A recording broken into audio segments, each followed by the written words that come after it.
हम आज sir ADC sir को अपना ज्ञापन देंगे। हमारी जो मेन समस्या है वो है ऑनलाइन काम करने की। सरकार और विभाग द्वारा हमारी वर्करों पे दबाव बनाया जा रहा है कि ऑनलाइन काम करें पोषण ट्रैकर और क्रीडी पर, लेकिन सर सरकार ने ना तो हमें कोई साधन दिया है और ना ही कोई फ़ोन की सुविधा है और ना ही वर्करों को कोई प्रॉपर ट्रेनिंग दी गई है। क्योंकि हमारे ज़िले में जैसे कि आपको पता है कि हमारा ये मेवात ज़िला सबसे पिछड़ा हुआ है, तो उसी पिछड़े हुए ज़िले की हमारी वर्कर हैं जो कि 70-80% हमारी जो वर्कर हैं कम पढ़ी लिखी भी हैं, जो पहले लगी हुई हैं, जिनको ऑनलाइन काम करने में बहुत ही दिक्कत आ रही है, जो मानसिक तौर पर भी बहुत परेशान हैं। क्योंकि वो सिस्टम, वो ऐप ऐसी है कि मतलब उसमें डेली हम काम करें, इस काम को करने में हमारी वर्कर हैं जो सक्षम नहीं हैं। या तो हमें साधन दे सरकार, या फिर प्रॉपर तौर पे जो हमारी वर्कर हैं उनकी, जैसे हमारी प्ले स्कूल की ट्रेनिंग हुई थी, प्रॉपर तरीके से ट्रेनिंग भी दी जाए, जिससे वर्करों को काम करने में कोई दिक्कत ना हो।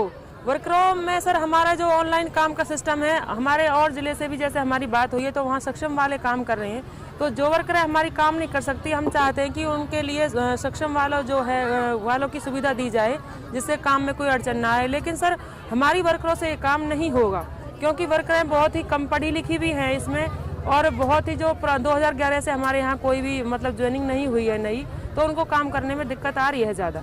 स्टाफ की बारी? हाँ सर, हमारी कई बार एडीसी सर से भी बातचीत हो चुकी हैं, और अब से पहले जो पीओ मैम थी उनसे भी हमारी बात हुई। सारी समस्या हमारी बताई गई थी। हमने 2018 से हमारा ईंधन का पैसा नहीं डला है, क्योंकि एक वर्कर ने 12-12, 13-13 हज़ार के सिलेंडर भरवा लिए हैं। आपको पता है कि 1055 का सिलेंडर भरा जा रहा है, तो हम सारी जो काम है 10,000 हमारी सैलरी है तो उसमें से हम कैसे मतलब सिस्टम नहीं बैठ पाता सर, जिससे हमारे लाभार्थियों को भी परेशानी होती है। तो अभी का आज का ये हमारा, जिसमें हमारी राज्य प्रधान छोटा गहलावत जी झज्जर से पधार रही हैं यहाँ पे, और मीना ठाकुर जो प्रदेश मंत्री हैं भारतीय मजदूर संघ की, वो भी यहाँ पे पधारेंगी। अगर सरकार ने यही रवैया रखा, यही तानाशाही रखी, तो फिर हमें, जैसे हमने दिसंबर में रखा था, तो वही हमारा धरना फिर शुरू रहेगा। देखो जी, जैसा कि अभी रीता बहन जी ने बताया है, और मैं फिर से आपको बता देना चाहती हूँ कि यहाँ हमारी 1100 वर्कर मतलब मेवात के अंदर हैं, जिसमें से यहाँ हम बहुत सारी वर्कर यहाँ मौजूद है। और जो आज हम यहाँ परेशान हैं और जिसलिए हम बैठे हैं, वो सर ये मेन बात ये है कि हमको विभाग के द्वारा बहुत परेशान किया जा रहा है। विभाग ने हमको इस लायक कर दिया कि हमारी वर्कर इतनी परेशान हो गई हैं कि वो बिल्कुल मतलब पागल होने को तैयार हैं। हम सरकार से और विभाग से ये चाहते हैं कि अगर हमसे ऑनलाइन काम कराना चाहती है तो हमें प्रॉपर तरीके से कराए, ऐसे नहीं दबाव बना के।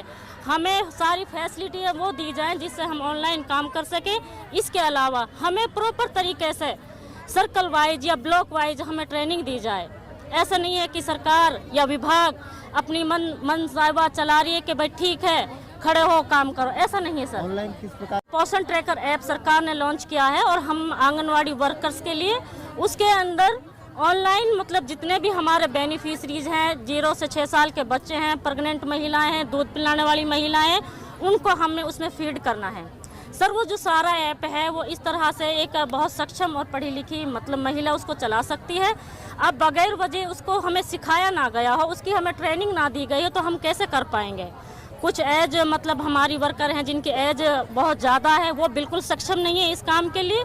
सर हम दबाव बिल्कुल बर्दाश्त नहीं करेंगे, और हम जितने परेशान हो चुके हैं हमें पता है। हम एडीसी सर से कई बार इस बारे में मीटिंग कर चुके हैं, हम अपनी पीओ मैडम से मीटिंग कर चुके हैं कि हमें सुविधाएं दो, हमें काम करने के लिए सुविधाएं दो, हमें ट्रेनिंग दो, हमें समझाओ, तब हम इस काम को करेंगे। लेकिन हमारी विभाग की जो पीओ CDPO हमारी सुपरवाइजर्स दिन देखती हैं रात देखती हैं, सिर्फ एक ही काम लगा रहता है, पोषण ट्रैकर पे काम करो, पोषण ट्रैकर पर काम करो। कैसे करें, कैसे करें? हमें सरकार जवाब दे, विभाग हमें जवाब दे, हम कैसे करें। हमें फैसिलिटी दी जाए, हमें मोबाइल दिया जाए, हमें रिचार्ज दिया जाए, हमें ट्रेनिंग दी जाए।